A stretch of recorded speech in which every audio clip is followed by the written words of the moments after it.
Our new topic is electromagnetic waves and spectrum. Learning objectives for this lecture are to remember that the terms light, electromagnetic waves, and radiation all refer to the same physical phenomenon. To understand the differences between elastic wave and electromagnetic waves. To understand the wave-particle duality. To familiarize yourself with visible, ultraviolet, and infrared spectra.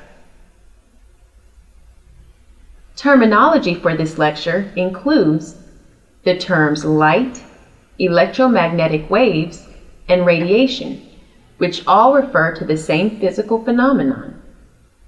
Electromagnetic radiation, which refers to self-propagating waves of electric and magnetic fields.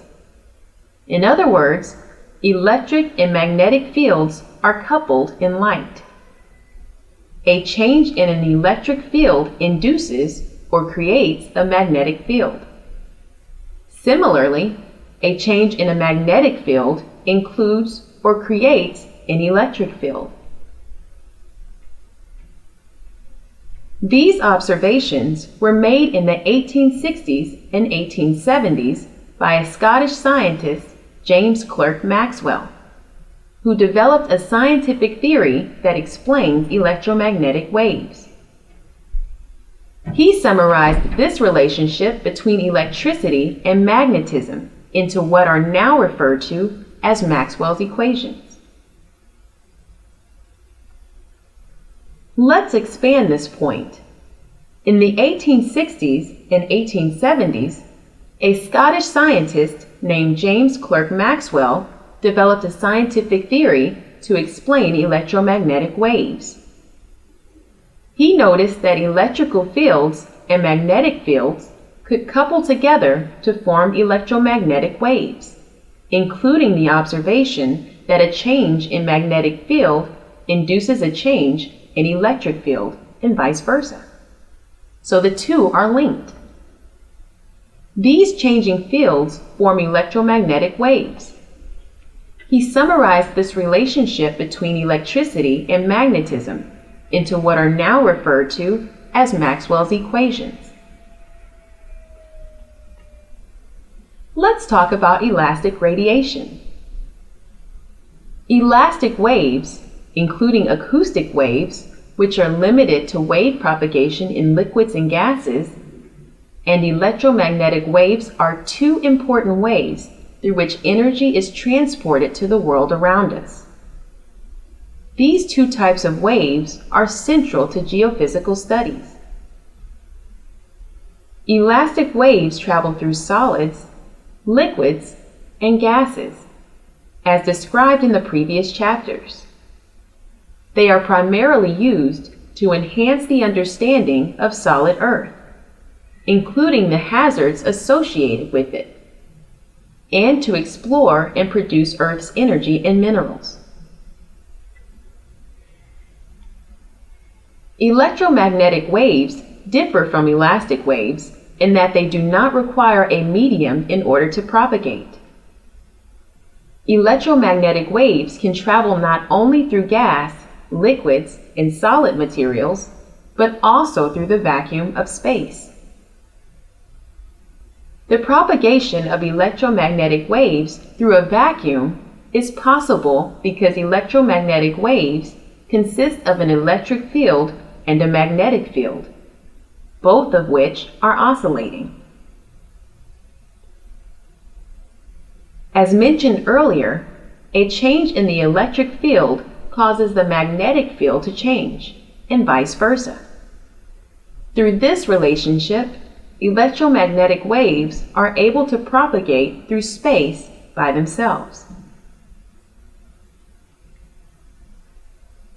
Now let's talk about electromagnetic radiation.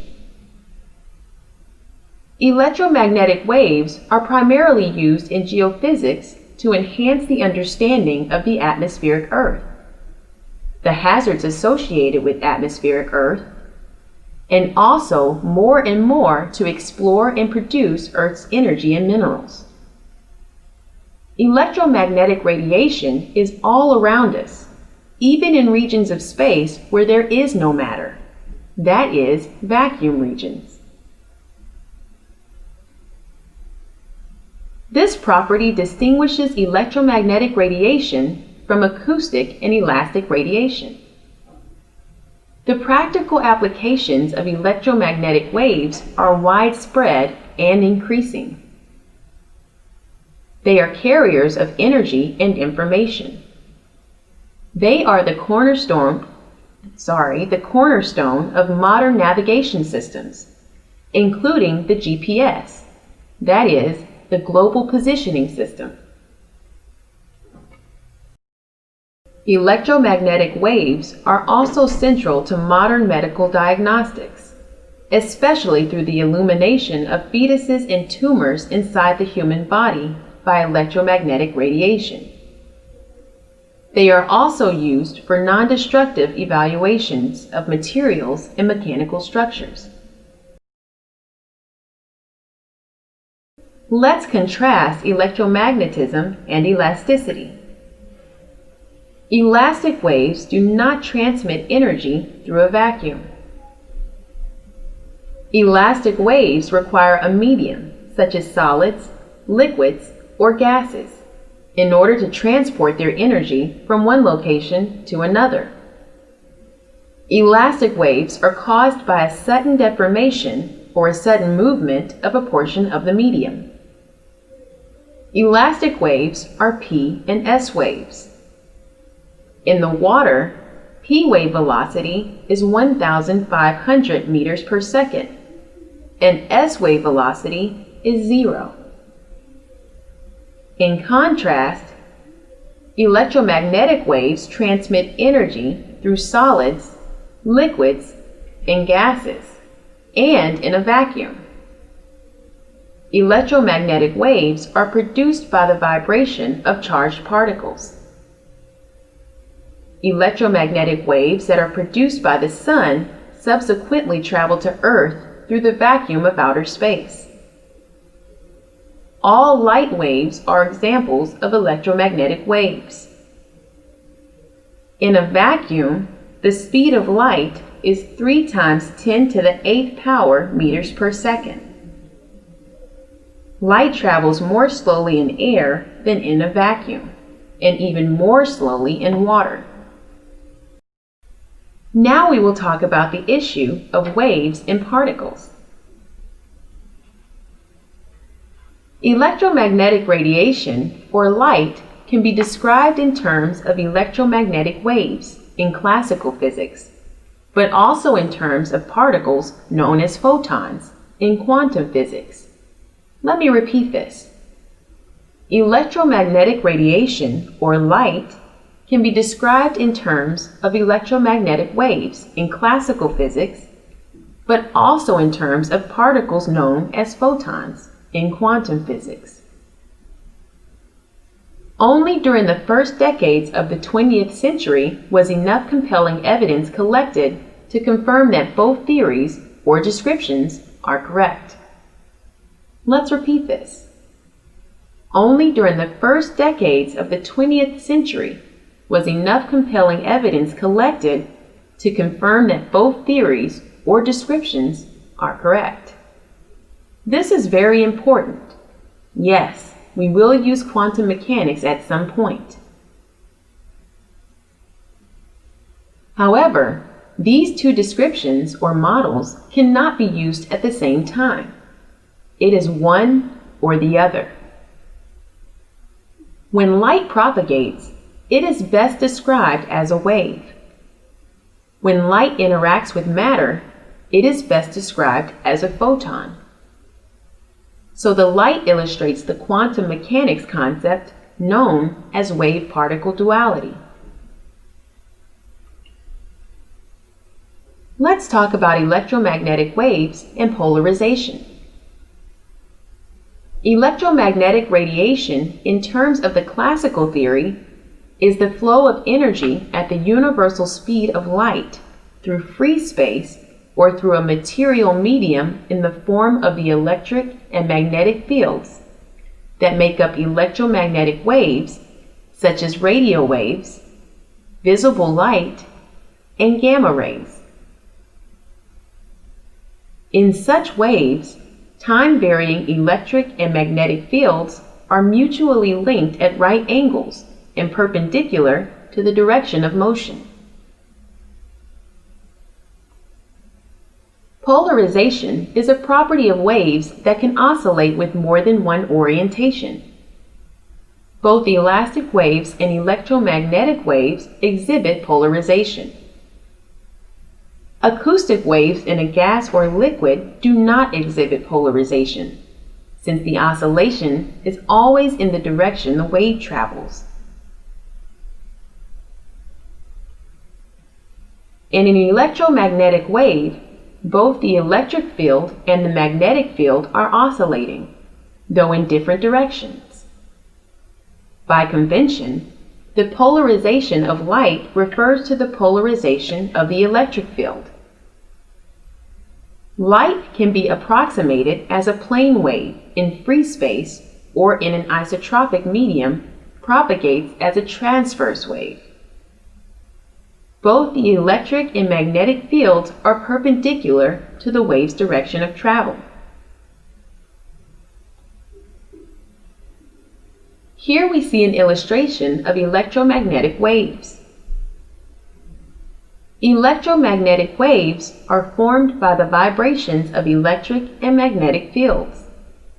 These fields are perpendicular to one another in the direction the wave is traveling.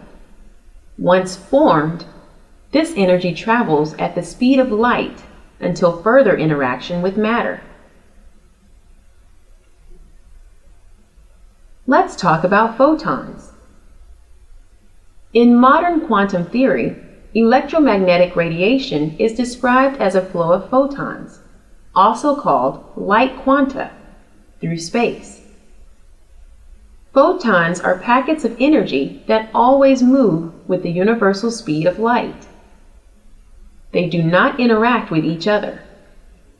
The mass of a photon is zero. That is, a photon has no mass and no charge.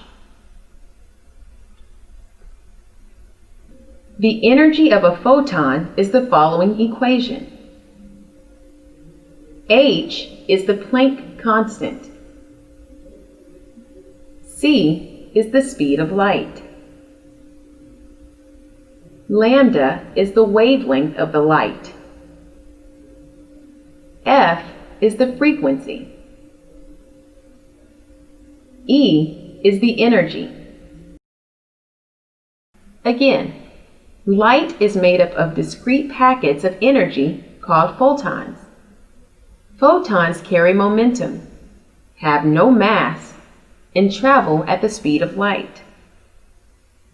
Notice also that the notion of photon implies the electromagnetic waves can also be described as discrete chunks of energy. In other words, according to quantum physics, the energy of an electromagnetic wave can exist only in discrete amounts. That is, the energy of an electromagnetic wave is quantized. The superposition of a sufficiently large number of photons has the characteristics of a continuous electromagnetic wave. A beam of light is modeled as a stream of photons, each carrying a well-defined energy that is dependent upon the wavelength of the light. Because there are so many photons at the usual ambient levels of light, we are not usually aware of the discrete nature of light or of the interactions of a single photon. Yes, let's repeat this. All light has both particle-like and wave-like properties. How an instrument is designed to sense the light influences which of these properties, that is, photons and waves, and how they're absorbed.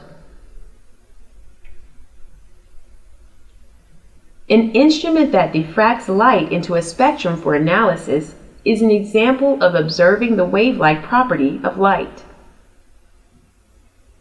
The particle-like nature of light is observed by detectors used in digital cameras.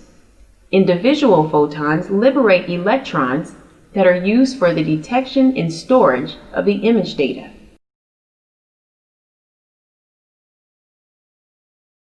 Now, let's talk about photoelectric effect. When light is incident on certain metallic surfaces, electrons are emitted from the surface. This is called the photoelectric effect. The emitted electrons are called photoelectrons. The effect was first discovered by Hertz. The successful explanation of the effect was given by Albert Einstein in 1905, who received the Nobel Prize in 1921 for his paper on electromagnetic radiation, of which the photoelectric effect was a part. In summary, electromagnetic radiation comes in a range of energies, known as the electromagnetic spectrum, which is composed of energy whose behavior can be described by using particles, that is, photons, or waves.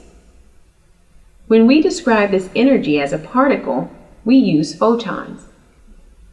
When we describe this energy as a wave, we use frequency or wavelength. Let's discuss electromagnetic spectrum. The electromagnetic spectrum consists of radiation such as gamma rays, X-rays, ultraviolet, visible, infrared, and radio. The human eye can detect only a small portion of this spectrum, which is called visible light. A radio wave detects a different portion of the spectrum, and an X-ray machine uses yet another portion. Just like elastic waves, the electromagnetic waves can be described by frequency, wavelength, or energy. All three are related mathematically, such that if you know one, you can calculate the other two. Radio and microwaves are usually described in terms of frequency, or hertz. Infrared and visible light in terms of wavelength, or meters. And X-rays and gamma rays in terms of energy, or electron volts. The number of crests that pass a given point within 1 second is described as the frequency of the wave. One wave, or cycle, per second is called a hertz. A wave with 2 cycles that pass a point in 1 second has a frequency of 2 hertz. The distance between crests is the wavelength.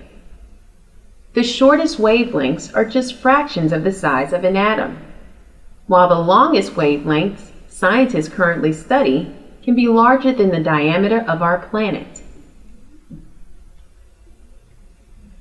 Again, an electromagnetic wave is characterized by a frequency and a wavelength. These two quantities are related to the speed of light by the following equation. Here, c is the speed of light in meters per second. F is the light frequency in hertz. And lambda is the light wavelength in meters. Note that the electromagnetic wavelength is specified using various units, including centimeters, millimeters, micron or micrometers, nanometers, and angstroms. Frequency is specified in hertz and also in megahertz and gammahertz. Also note that wave number or inverse wavelength is also commonly used in climate studies, as we will see in the next lecture. Wavelength and frequency are generally used to determine the nature of the various forms of radiant energy that comprise the electromagnetic spectrum. The types of electromagnetic radiation are broadly classified into the following classes: gamma radiation, X-ray radiation, ultraviolet radiation, visible radiation, infrared radiation, terahertz radiation, microwave radiation, and radio waves. Here is a summary of the electromagnetic spectrum. Radio waves are usually described in terms of frequency, or hertz. Infrared and visible light in terms of wavelength, or meters. And X-rays and gamma rays in terms of energy, or electron volts. Notice that the electromagnetic energy is continuous from very short wavelengths to very long wavelengths, with no natural breaks. The electromagnetic spectrum is artificially separated and named as various spectral bands or divisions for the convenience of description. Notice also that the description of the electromagnetic spectrum here includes temperatures. In fact, if a heating plate is turned on, it will first emit in the infrared, or be felt as heat. But as it gets hotter, the wavelength of its radiation shifts to shorter wavelengths that will eventually be visible in red. Only very hot objects emit radiation that can be seen.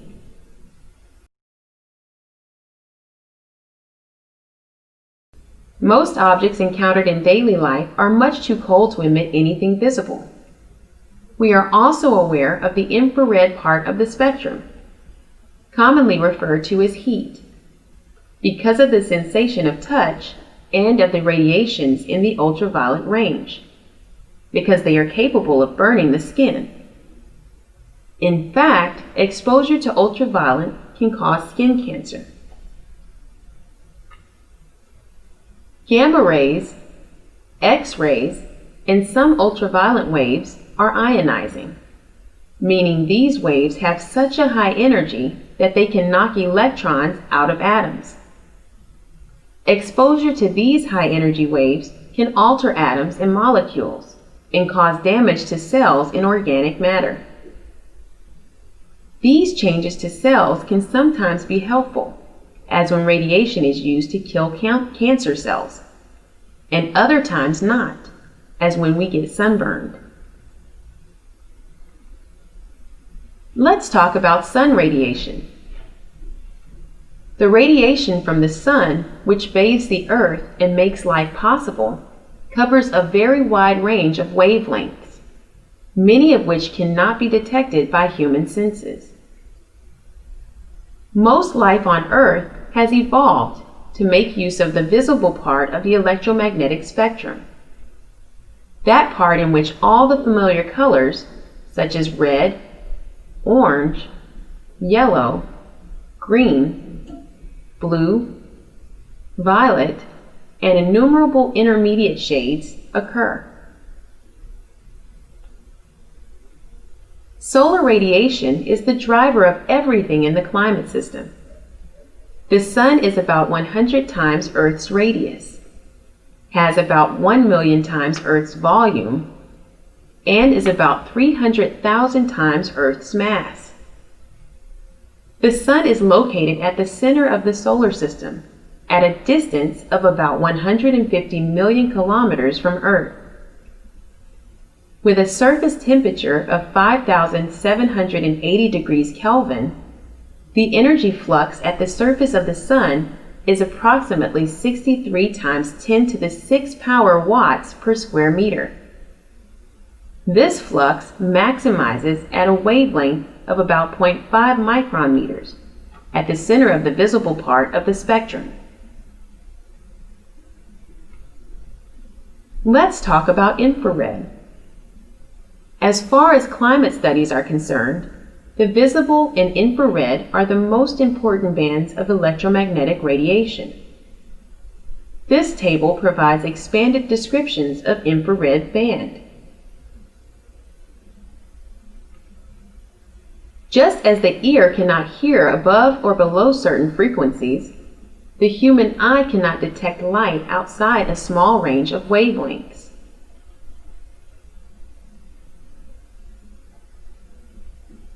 Let's now talk about electromagnetic wave behaviors, that is, reflection, scattering, diffraction, refraction, transmission, and more. Here is an illustration of electromagnetic waves, reflection, and scattering. When the sun's radiation reaches the Earth's atmosphere, several things can happen. The first thing that can happen is scattering or reflection of solar radiation. The second thing is absorption. And then you have transmission. That is why it is important to study these electromagnetic behaviors. Light waves, or electromagnetic radiation, across the electromagnetic spectrum behave in similar ways. When a light wave encounters an object, they are either transmitted, reflected, absorbed, refracted, polarized, diffracted, or scattered, depending on the composition of the object and the wavelength of the light. Just like the elastic and acoustic wave propagation, reflection is when incident light or incoming light hits an object and bounces off. Very smooth surfaces, such as mirrors, reflect almost all incident light. The color of an object is the wavelength of the light reflected, while all other wavelengths are absorbed. I apologize. Color here refers to the different wavelengths of light in the visible light spectrum perceived by the eyes. The physical and chemical composition of matter determines which wavelength or color is reflected. As we have already described, the reflected radiation of some of the sunlight are central to the climate system. In other words, the notion of reflection electromagnetic wave is critical to climate science. Absorption occurs when photons from incident light hit atoms and molecules and cause them to vibrate. The more an object's molecules move and vibrate, the hotter it becomes. This heat is then emitted from the object as thermal energy. So the same object can emit and absorb radiation. When an object emits radiation, it loses energy, and this has the effect of cooling it. Absorption, on the other hand, heats an object. Most solids and liquids absorb much of the radiation they intercept, and they also emit radiation rather easily.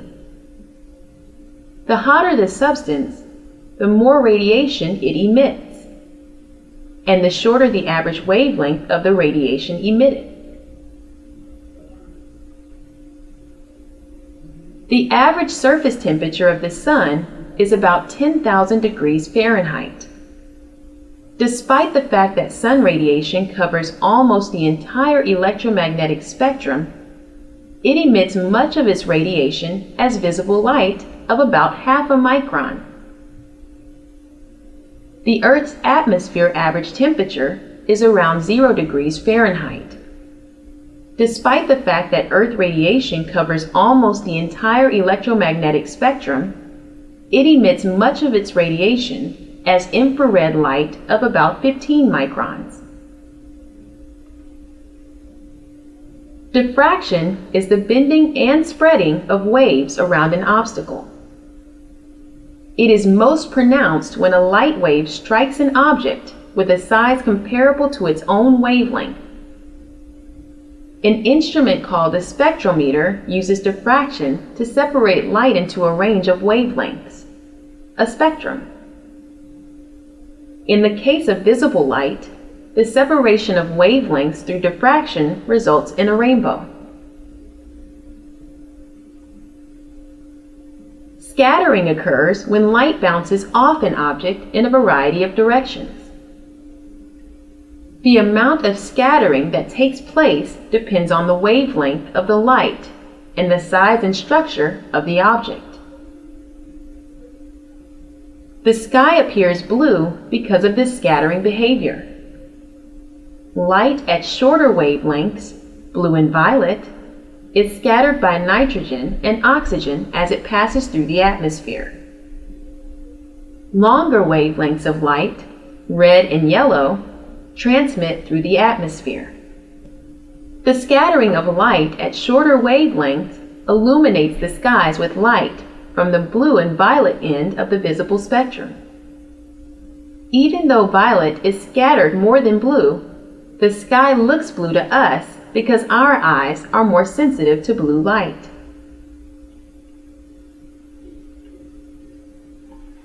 Refraction is when light waves change direction as they pass from one medium to another. Light travels slower in air than in a vacuum, and even slower in water. As light travels into a different medium, the change in speed bends the light. For example, when the full spectrum of visible light travels through the glass of a prism, the wavelengths are separated into the colors of the rainbow. Let's take a 10-minute break. When we return, we will have a quiz on the following questions. What is the number of atoms in the following molecules? Argon, hydrogen, nitrogen, oxygen, carbon monoxide, carbon dioxide, and steam. The second question is to determine approximately the temperature of this magma.